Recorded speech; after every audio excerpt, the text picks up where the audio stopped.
Happy Father's Day! Hello mga ate ko, panibagong araw naman tayo, panibagong buhay!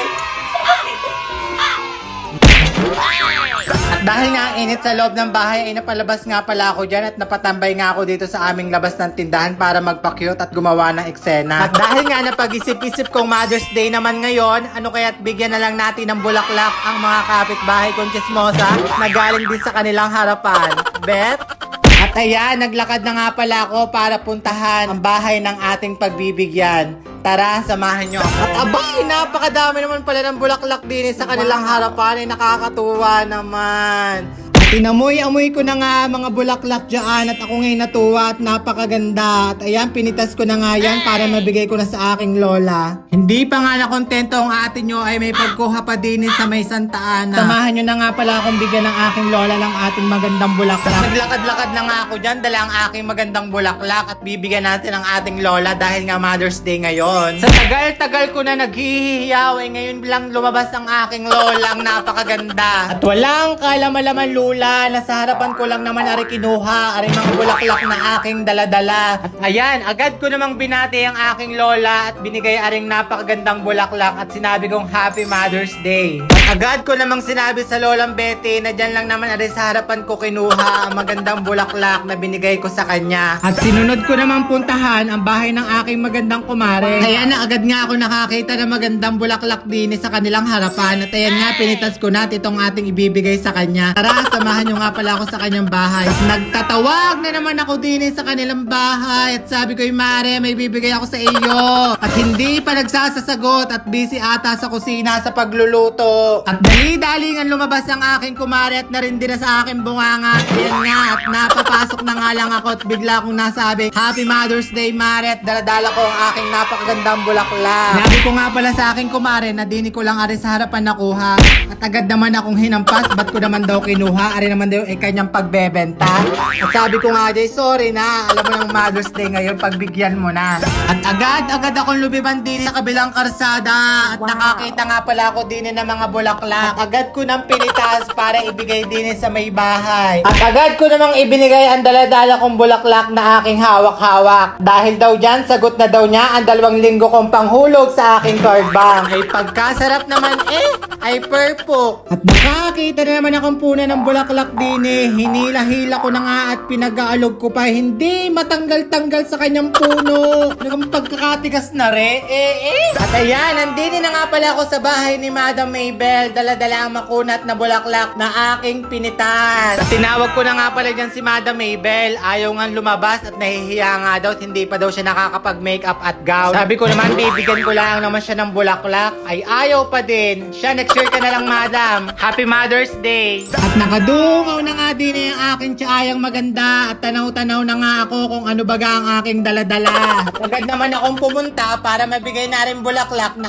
aking daladala para sa kanya. At nang maibot ko na ang bulaklak ay tuwang-tuwa ang tsaya at may paghampas pa, nakakaloka. Ay siya, tsaya, ako'y pupunta na at ako'y madami pang pupuntahan. Happy Mother's Day na lang. Salamat. At agad naman ako lumiban ng kalsada at may nakita nga akong bulaklak at agad ko nang kinuha. At nagdiretso na nga pala ako din sa likod ng aking chalusita at ayan, nakita ko nga't nakatayo na. Agad na nga akong pumasok, daladala ang aking bulaklak at sinabi kong Happy Mother's Day, chalusita, bawas-bawasan na ang kadakdakera at chismosa. At nagpipicture pa nga kami dyan at kahit na masakit ang paa niyan, ay tuloy lang ang buhay. Go for the go. At lumabas na nga ako ng pintuan. Diyos ko, ang init. Nagdiretso na nga pala ako dito sa asawa ng aking pinsan. At ayan, sinalubong na nga pala ako ng aking magandang pinsan. At ayan, binigyan ko na nga pala ng flower. At nagpo-post pa nga kami dyan at nagpipicture.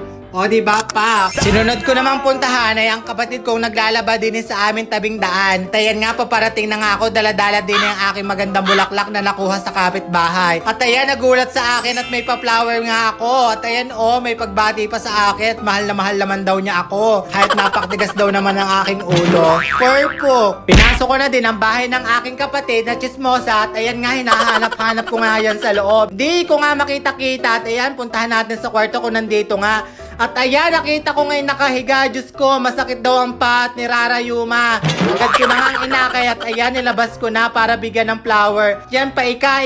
Diyos ko, kawawa naman. At nagpicture na din kami dyan ng aking kapatid na chismosa. At ayan nga, go lang. Iti lang. Kahit masama ang panglasa, go. For the go. At naglakad-lakad na nga ako din ulit sa aming kalsada. At sinunod ko naman aring aming kapitbahay na magaganda. May pagkuha na nga ako din ng bulaklak at dadalhin ko na sa kanila. At sa pagkuha ko ng bulaklak ay agad naman akong nakita. Diyos ko, nasa terrace pala. Nakakaloka. Pero go lang. Dahil Mother's Day, ituloy ang laban, ituloy ang buhay. Liban bakla, iaabot natin ang magandang bulaklak para naman matuwa. Agad na nga pala akong pumasok ng gate. Diyos ko, nagtatakbo pa sa loob. Iaabot ko na rin dala kong bulaklak. Pumasok na nga pala ako sa loob ng kanilang bahay para ibigay aring bulaklak. Bihis pa at nagpaganda pa. Diyos ko, nakakaloka. Ayan, hintayin natin para naman bongga. At sa wakas, Diyos ko, lumabas na din ang aking napaka-sexy at napakaganda at supportive kong kapitbahay na si Ate Glenda. Ayan nga, may pag-picture-picture pa nga kami dyan. At nilagay ko na nga pala rin bulaklak sa aking likod at dahil nga ayaw ang tanggapin kanina, ay susubukan uli natin para naman matanggap na rin bulaklak. Tara, samahan nyo nga pala ako dito.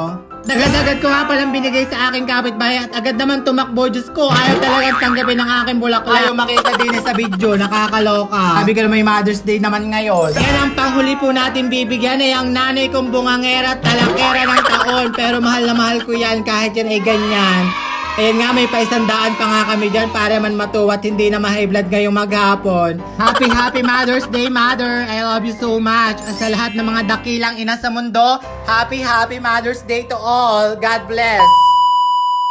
Sa aming minamahal na ina, sa araw na ito, nais kong iparating ang aking taus-pusong pagpapasalamat sa inyo. Salamat sa inyong sawang walang katapusang pag-aaruga, pag-uunawa at pagmamahal. Kayo ang tanglaw ng aming tahanan, ang gabay sa aming buhay. Walang salita at sapat na ipahayag kung gaano namin kayo kamahal. Sa araw ng mga ina, ipinapangako namin ang aming patuloy na pagmamahal at pag-aalaga sa inyo. Happy Mother's Day sa lahat ng mga ina dyan. Napadala niyo na ba ang mensahe ng pagmamahal sa inyong ina? Naway maging masaya kayo sa aking munting sorpresa.